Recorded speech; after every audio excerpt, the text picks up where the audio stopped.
Hey everyone, it's your friendly gaming aficionado, Moonies here. In today's video, I actually wanted to talk about a new game that is killing the scene at the moment, Palworld. I wanted to see if all the hype is justified and maybe do a review on it and try it for myself.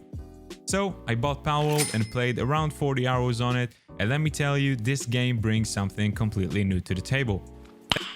Nice. Let's go over some of the game's unique features, but before that, I want to talk about the rumors on Nintendo's lawsuit on the game. A lot of players, mostly Pokemon fans, are absolutely raging that Palworld quote-unquote copied Pokemon exactly.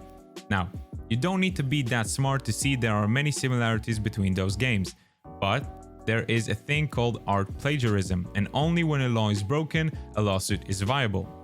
Basically, you can sue even if no law was broken, but that won't hold in court for that long. For those who don't know, plagiarism is, quote, the use of another's work, words, or ideas without attribution. The word plagiarism comes from the Latin word for kidnapper and is considered a form of theft, end quote. Just from that sentence alone, you can probably understand that Palworld didn't commit plagiarism. Moreover, Nintendo is known for being petty and striking down any game that even resembles Pokemon or other games made by them. They even do it to fan-made games. So, with Palworld being publicly worked on and released for that long, and Nintendo doing absolutely nothing about it, goes to show that they were not nice this time, but rather powerless. Now, let's talk about the hype. Why is this game different from others?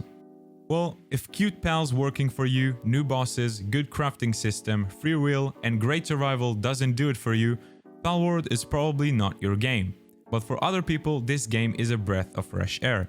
When I started playing, I absolutely loved the amount of pals and how great the models are. Then I was introduced to a fantastic crafting system with a level-based progression. After beating my first boss, I started looking into automating my crafting, and the game showed me how the pals are useful even when not fighting. They are good for crafting, building, cooking, mining, and more. This take on a Monster Hunter game is fantastic. It gives you actual free will. What most people like about the game is that you have control over everything. You want to play a kids-friendly game and capture pals and fight? Go ahead.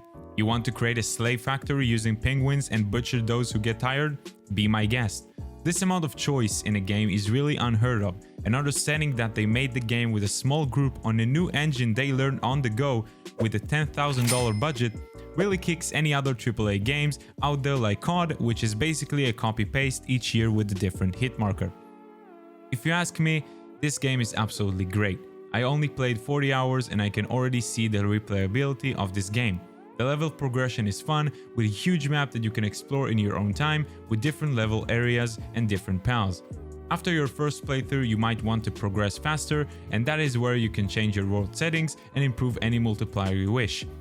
Another thing that is great is that this game has been out for about 3 weeks and we already seeing great patch notes that cater to the game's problems and fixing them as fast as possible. That goes to show that the devs actually care about player enjoyment instead of microtransactions. Overall, I think Palworld is a great game you really need to try. If you played it or have a different take on this game, please let me know in the comments below. Thank you so much for watching this video. If you enjoyed, leave a like and subscribe. And as always, play smart, invest smarter. This is Moonies, signing off.